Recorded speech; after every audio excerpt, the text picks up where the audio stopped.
Hey, Dynasty owners, how's it going? It's Steve Van Tassel here for, as I said just a second ago, Dynasty owner.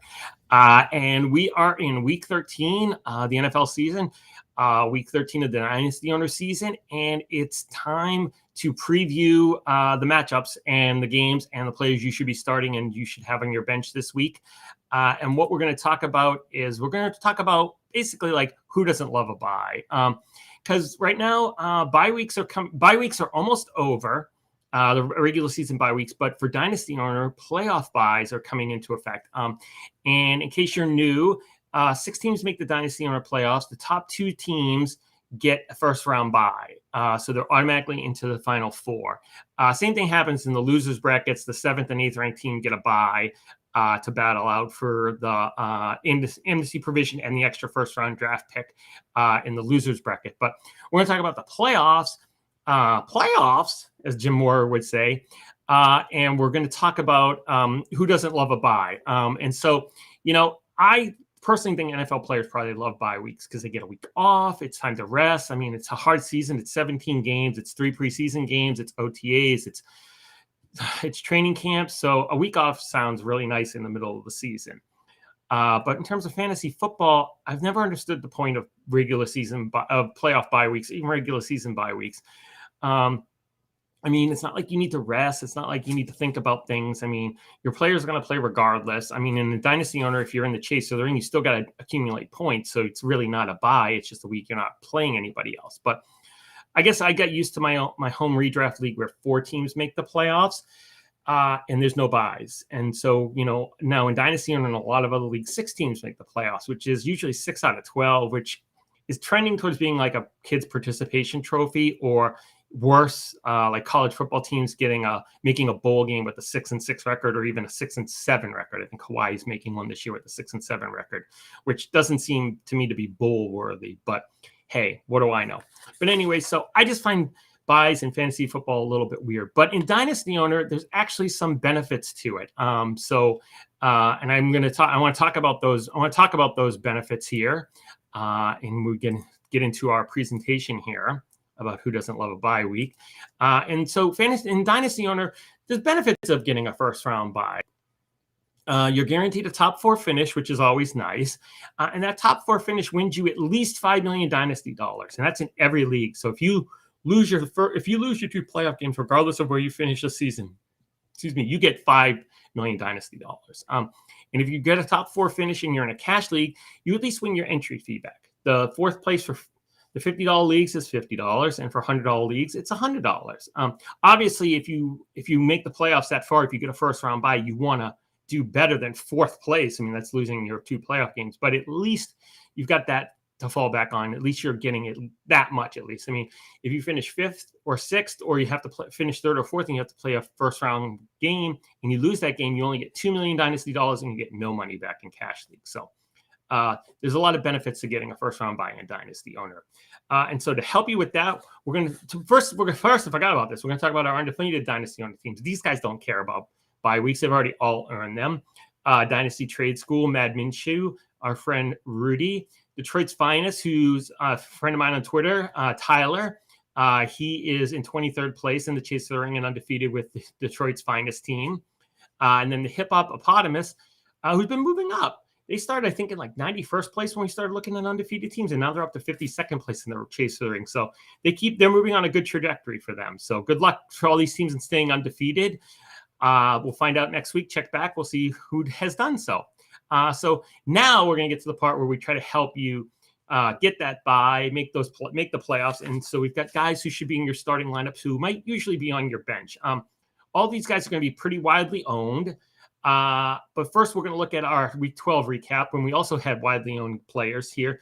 And we recommended these 4 players. It was Tyrod Taylor, Ty Johnson, Russell Gage, and Albert O. We're not going to try to pronounce his last name, although I think it was Ogo Boonham, something like that. Sorry, shouldn't have done that. But here's a Week 12 recap. One good recommendation, Russell Gage went off for 18.2 Dynasty on fantasy points. He had a touchdown. It was a great week for him. He's just outside the top 12 wide receivers. Tyrod Taylor was just outside the top 12 QBs. We're going to call that just okay because a couple of more points and he would have been there. It wasn't much of a difference. But Ty Johnson, Albert O, bad, terrible, not good. So hopefully these week 13 recommendations will be better. And as I started to say a minute ago, all these are going to be guys who are highly owned, but most likely on your bench or on your practice squad. But I think this week you should get them in your starting lineup if you think you can. So, and the first player is Taylor Heinicke from the Washington football team. And I just think that I'm kind of surprised. I looked at the over-under for this game and it was like 49.5. And both teams allow, like the Raiders allow almost 27 points a game and Washington allows almost 26 points a game. So that combined is 53. And so I think these offenses are going to take advantage of those defenses. And that means probably points for Heinicke. I mean, if it's a shootout, that usually means a lot of passing. He's thrown over 200 yards in 9 out of 10 games. And so he's averaging about 20.5. If you could just go a little bit above that, he'll be a starter for this week. And I think that's what's going to happen. The second player is Boston Scott, the running back from Philadelphia. And this is just purely based on volume. I mean, the Eagles have been running a lot in the last couple of weeks. They've been running very well. Jordan Howard is out, so they're probably only going to split the carries between Boston Scott and Miles Sanders. And last week, Scott got more carries, yards, and dynasty and fantasy points than Sanders did. So, and Sanders was basically a first round pick, or your RB1, maybe your RB2 if you took running back to back. But I think Scott's probably the better play and more likely to be on people's bench, but get him in your starting lineup. I think he'll be good this week. The third player, some of you kind of got lost in the shuffle of all the stuff that happened with the Rams, and that's Van Jefferson. Deshaun Jackson left, Odell Beckham Jr. comes in, Robert Woods gets injured. Meanwhile, since all that stuff has been happening, Van Jefferson's been pretty good.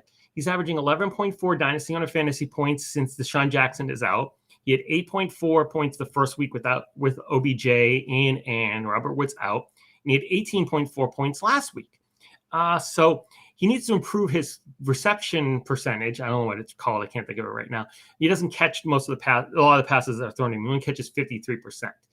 In contrast, like Cooper Kupp catches 73%. But if OBJ is out, which is possible, I know he says he's going to play, but we'll see what happens.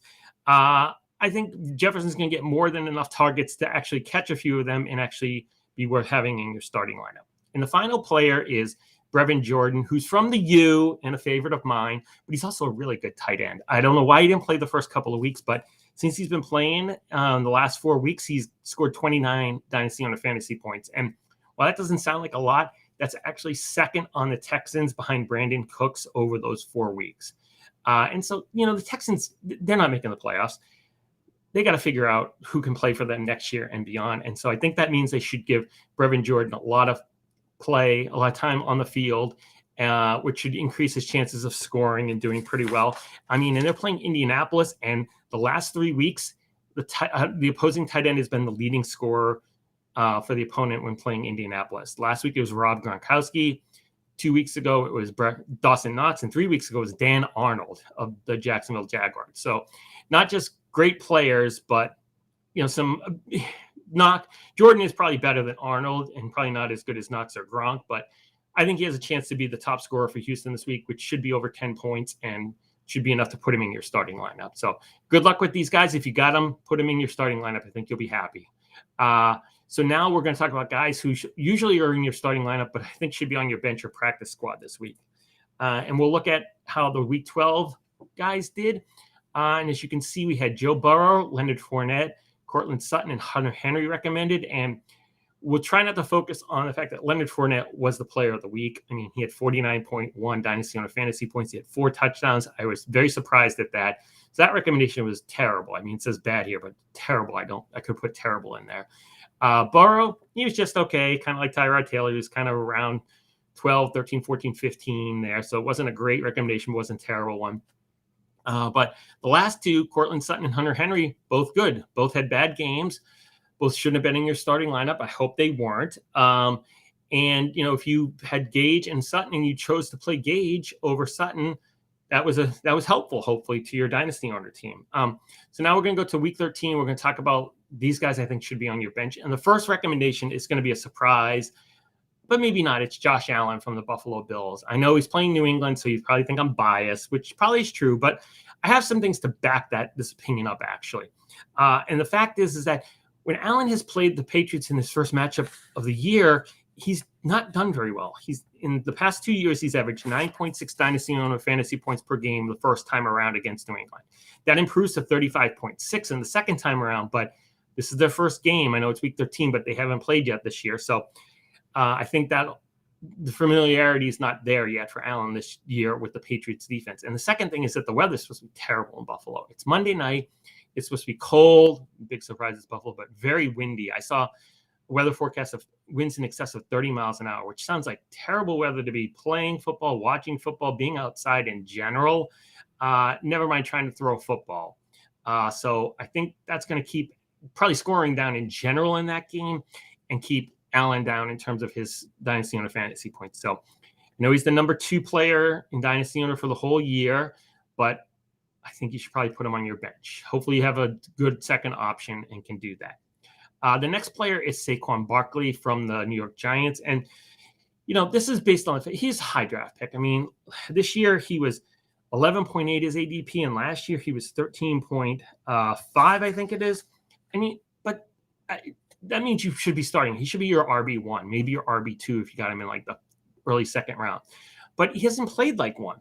I mean, he's averaging 4.5 yards per touch. When he gets a touch, either running or receiving, he basically gets 4.5 yards. And so he needs to get 23 touches to get 100 yards, which seems like a crazy amount of touches for him, especially coming off injury and everything. And I know the Giants are going to try to get the ball to their best playmakers, preferably in space. And I linked to the article that I saw this in, which seems like a pretty obvious thing for NFL teams to be doing with their best players. I mean, who doesn't want their good players to get the ball and have room to run? I mean, that doesn't seem like a revolutionary offensive concept, but apparently that's what the Giants are trying to do.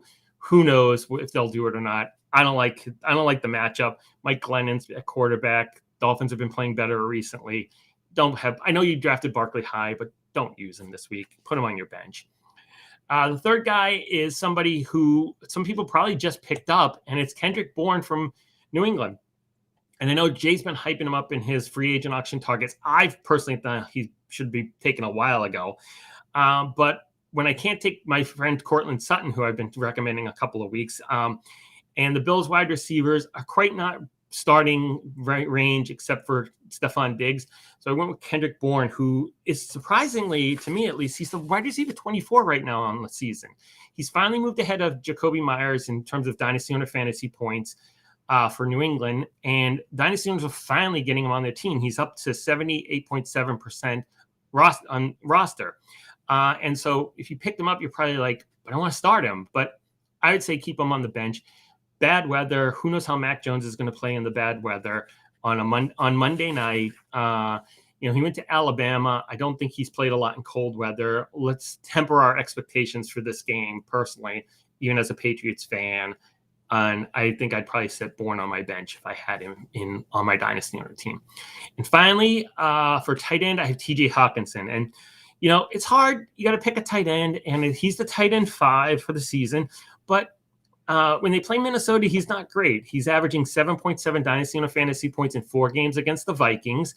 A couple weeks ago in week 5, he had 4.2 Dynasty Owner fantasy points, 2 receptions, 22 receiving yards. And that was a game that Detroit was in the whole time. They lost on a last-second field goal. So he should have been prominent in their offensive plans that game. But he wasn't because he had fewer targets than Amon-Ra St. Brown, DeAndre Swift, who's not playing this week, and Kaderel Hodge, who is owned in exactly 0% of Dynasty Owner leagues. So, I mean, if he couldn't be ahead of those guys in terms of targets and only scored 4.2 points last time against Minnesota, I don't really want him in my starting lineup. So I'd put him on my bench. So those are the recommendations. Now let's look at our matchup of the week. And thanks to Freckled Fury on Twitter. There's a link to his profile if you want to follow him, but he gave me the suggestion for his team, which is Fitz of Fury. And that is actually how it's spelled down there. And they're playing Bobs. And this was when I looked at this originally before Thursday night, this was supposed to be a super close game. I mean, the difference was less than a point. I mean, Fitz of Fury was favored by 0.53, but Thursday night came and Bob's, for some reason, had Deontay Harris in their starting lineup, and he had 20.83 points.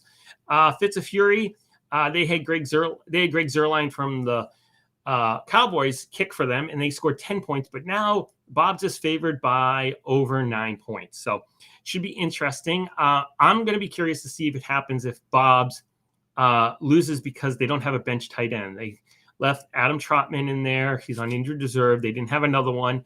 They had roster space and salary cap room, but they didn't pick anybody up. So it'll be interesting if this costs Bob's the game, because this league 32994, is a tight one. There's 5 teams with 8-4 or better records. So while Fitz of Fury has clinched a playoff berth already, they don't have a first round bye yet. They need to win to get that bye, and Bob's needs to win to clinch clinch a playoff berth. And if they do win, they're in a good chance to get the bye. So I think both teams have a lot to play for this week. And so I think this will be an interesting matchup. And we'll see what happens with it. So thanks everybody for watching. Please read the article. There's a lot more information in there that I may not covered here in the video. And make sure to read the other Dynasty articles from Jay Pounds, Matt the Jerk.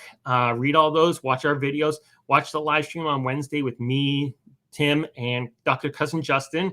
We do some injury reports, which is very informative. It'll help you maybe make some decisions on whether you want to start a guy or not, or whether they're going to be in your lineup and you need to pick somebody up or not. So please do that. Please smash the like button for this video. I would appreciate it greatly. And check back in next week. We'll be in the final week of the Dynasty Owner regular season, and then it's on to the playoffs. Thanks a lot for watching. Have a great day. Good luck in your matchup. Bye.